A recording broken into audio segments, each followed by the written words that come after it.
ಅಕ್ಕಿ ನೆನೆಸಿಡ್ದಿರ ಇನ್ಸ್ಟೆಂಟಾಗಿ ಮಾಡ್ಕೊಳ್ಳುವಂಥ ಕಜ್ಜಾಯ.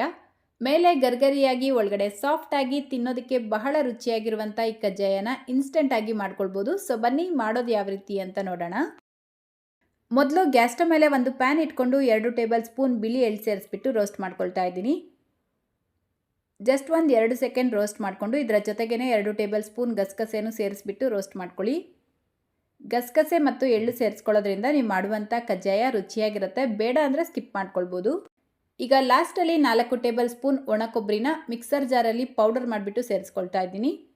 ಆದಷ್ಟು ಫೈನಾಗಿ ಪೌಡರ್ ಮಾಡಿಕೊಂಡು ಇದಕ್ಕೆ ಸೇರಿಸಿ ಜಸ್ಟ್ 1 ಸೆಕೆಂಡ್ ಬಿಸಿ ಮಾಡಿಬಿಟ್ಟು ಇದನ್ನು ತೆಗೆದು ಮತ್ತೊಂದು ಪ್ಲೇಟ್ಗೆ ಹಾಕಿ ಇದರ ಜೊತೆಗೇ ಒಂದು ಅರ್ಧ ಟೀ ಸ್ಪೂನ್ ಏಲಕ್ಕಿ ಪೌಡರ್ನ ಸೇರಿಸ್ಕೊಂಡು ಮಿಕ್ಸ್ ಮಾಡ್ಕೊಳ್ಳಿ.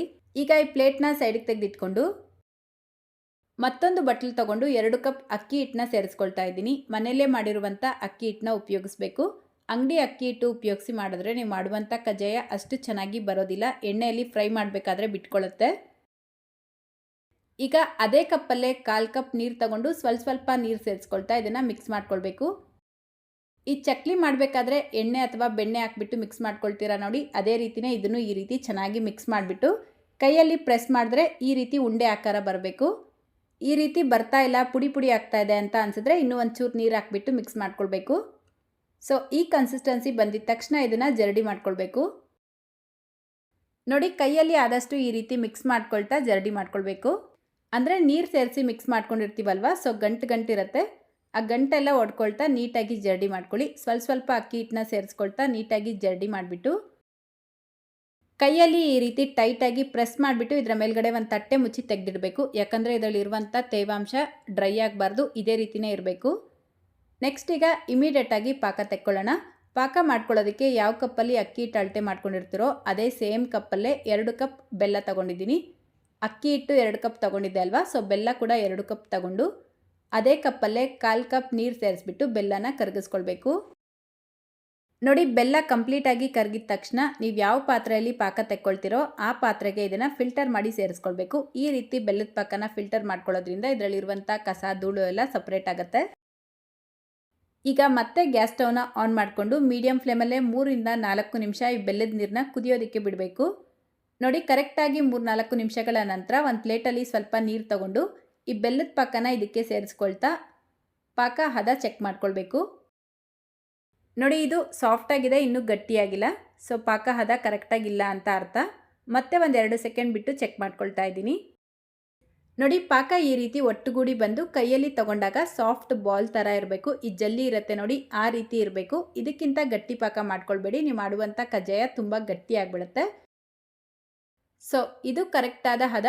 ಈ ರೀತಿ ಪಾಕ ಬಂದಿದ ತಕ್ಷಣ ಗ್ಯಾಸ್ ಫ್ಲೇಮ್ನ ಆಫ್ ಮಾಡಿಬಿಟ್ಟು ನಾವು ಮೊದಲೇ ರೋಸ್ಟ್ ಮಾಡಿ ತೆಗೆದಿಟ್ಕೊಂಡಿರುವಂಥ ಎಳ್ಳು, ಗಸಗಸೆ, ಒಣ ಕೊಬ್ಬರಿನ ಸೇರಿಸ್ಕೊಂಡು ಮಿಕ್ಸ್ ಮಾಡ್ಕೊಳ್ಬೇಕು. ಈ ರೀತಿ ಚೆನ್ನಾಗಿ ಮಿಕ್ಸ್ ಮಾಡಿಕೊಂಡು ಈಗ ಇದಕ್ಕೆ ಸ್ವಲ್ಪ ಅಕ್ಕಿ ಹಿಟ್ಟನ್ನ ಸೇರಿಸ್ಕೊಳ್ತಾ ಗಂಟು ಇಲ್ಲದೆ ಇರೋ ಥರ ಚೆನ್ನಾಗಿ ಮಿಕ್ಸ್ ಮಾಡ್ಕೊಳ್ಬೇಕು. ಕೈ ಬಿಡ್ದಿರ ಮಿಕ್ಸ್ ಮಾಡ್ಕೊಳ್ತಾ ಇರಬೇಕು, ಇಲ್ಲಾಂದರೆ ಗಂಟು ಆಗಿಬಿಡುತ್ತೆ. ಇದು ಸ್ವಲ್ಪ ಗಂಟು ಇದ್ರೂ ಎಣ್ಣೆಗೆ ಹಾಕಿ ಫ್ರೈ ಮಾಡಬೇಕಾದ್ರೆ ಎಣ್ಣೆಯಲ್ಲೇ ಹರಡ್ಕೊಳ್ಳುತ್ತೆ, ಕಜ್ಜಾಯ ಸರಿಯಾಗಿ ಬರೋದಿಲ್ಲ. ಸೊ ನೀಟಾಗಿ ಮಿಕ್ಸ್ ಮಾಡಿಬಿಟ್ಟು ಲಾಸ್ಟಲ್ಲಿ ಇದರ ಮೇಲ್ಗಡೆ 1 ಟೀ ಸ್ಪೂನ್ ತುಪ್ಪ ಸೇರಿಸ್ಕೊಳ್ಳಿ. ತುಪ್ಪ ಸೇರಿಸ್ಬಿಟ್ಟು ಮಿಕ್ಸ್ ಮಾಡಬಾರ್ದು, ಜಸ್ಟ್ ಇದರ ಮೇಲ್ಗಡೆ ಲೇಯರ್ ಥರ ಹಚ್ಬಿಟ್ಟು ಒಂದು ತಟ್ಟೆ ಮುಚ್ಚಿಟ್ಬಿಟ್ಟು 3-4 ಗಂಟೆ ಇದನ್ನು ರೆಸ್ಟ್ ಮಾಡೋದಕ್ಕೆ ಬಿಡಬೇಕು. ನೋಡಿ, ಕರೆಕ್ಟಾಗಿ 3-4 ಗಂಟೆಗೆ ಇದು ಪೂರ್ತಿಯಾಗಿ ತಣ್ಣಗಾಗಿ ಈ ರೀತಿ ಸ್ವಲ್ಪ ಗಟ್ಟಿಯಾಗಿರುತ್ತೆ. ಈ ಕನ್ಸಿಸ್ಟೆನ್ಸಿ ಇದ್ದರೆ ಕರೆಕ್ಟಾಗಿದೆ ಅಂತ ಅರ್ಥ. ನೀವು ಬೇಕಿದ್ರೆ ಒಂದಿನ ಪೂರ್ತಿ ಬಿಟ್ಟು ನೆಕ್ಸ್ಟ್ ಡೇ ಬೇಕಿದ್ರೂ ಮಾಡ್ಕೊಳ್ಬೋದು. ನಾನು ಇನ್ಸ್ಟೆಂಟ್ ಕಜ್ಜಾಯ ಆಗಿರೋದ್ರಿಂದ ಅವತ್ತೇ ಪಾಕ ತೆಗೆದು ಅವತ್ತೇ ಕಜ್ಜಾಯ ಮಾಡ್ತಾಯಿದ್ದೀನಿ. ಸೊ ಈಗ ಕಜ್ಜಾಯ ಮಾಡ್ಕೊಳ್ಳೋಣ.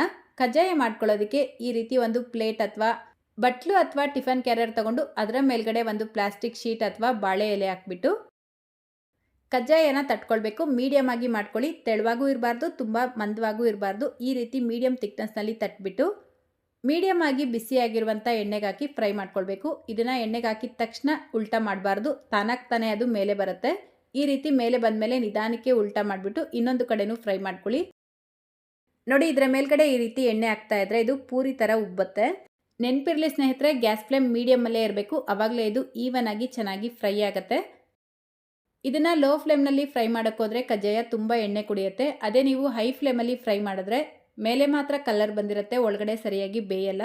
ಸೊ ಮೀಡಿಯಮ್ ಫ್ಲೇಮಲ್ಲಿ ಇಟ್ಕೊಂಡು 2 ಕಡೆ ಗೋಲ್ಡನ್ ಕಲರ್ ಆಗೋವರೆಗೂ ಫ್ರೈ ಮಾಡಿ ತಗೊಳ್ಳಿ. ಈಗ ಮತ್ತೊಂದು ಸೌಟಿಂದ ಇದನ್ನು ನಿಧಾನಕ್ಕೆ ಪ್ರೆಸ್ ಮಾಡಿ ಇದರಲ್ಲಿರುವಂಥ ಎಕ್ಸ್ಟ್ರಾ ಆಯಿಲ್ ಎಲ್ಲ ಸಪ್ರೇಟ್ ಮಾಡಿಬಿಟ್ಟು ಕಜ್ಜಾಯನ ತೆಗೆದಿಟ್ಕೊಳ್ಬೇಕು. ಸೊ ನೋಡಿ, ಕಜ್ಜಾಯ ರೆಡಿ ಆಯಿತು. ಉಳಿದಿರುವಂಥ ಎಲ್ಲ ಕಜ್ಜಾಯಗಳನ್ನು ಇದೇ ರೀತಿಯೇ ಫ್ರೈ ಮಾಡಿಕೊಂಡು ತಗೊಳ್ಳಿ. ಅಷ್ಟೇ, ಈಗ ತುಂಬ ರುಚಿಯಾಗಿ ಮೇಲೆ ಗರಿಗರಿಯಾಗಿ ಒಳಗಡೆ ಸಾಫ್ಟ್ ಆಗಿರುವಂಥ ಕಜ್ಜಾಯ ರೆಡಿಯಾಗಿದೆ. ನೋಡಿದ್ರಿ ಅಲ್ವಾ ಇನ್ಸ್ಟೆಂಟ್ ಕಜ್ಜಾಯ ಎಷ್ಟು ಸುಲಭವಾಗಿ ಮಾಡ್ಕೊಳ್ಬೋದು ಅಂತ. ಕಜ್ಜಾಯ ನೋಡೋದಕ್ಕೂ ಚೆನ್ನಾಗಿದೆ, ತಿನ್ನೋದಕ್ಕೂ ಚೆನ್ನಾಗಿದೆ. ಆದರೆ ನಾವು ಅಕ್ಕಿನ ನೆನೆಸಿ ಮಾಡುವಂಥ ಕಜ್ಜಾಯ ರುಚಿನೇ ಬೇರೆ, ಇದರ ರುಚಿನೇ ಬೇರೆ ಸ್ನೇಹಿತರೆ. ಸೊ ನೀವು ಟ್ರೈ ಮಾಡೋದಾದರೆ ಮಾಡ್ಬೋದು ಸ್ನೇಹಿತರೆ. ನನ್ನ ಅಭಿಪ್ರಾಯ ಏನಿದೆ ಅದನ್ನು ಮಾತ್ರ ನಾನಿಲ್ಲಿ ತಿಳಿಸಿದ್ದೀನಿ.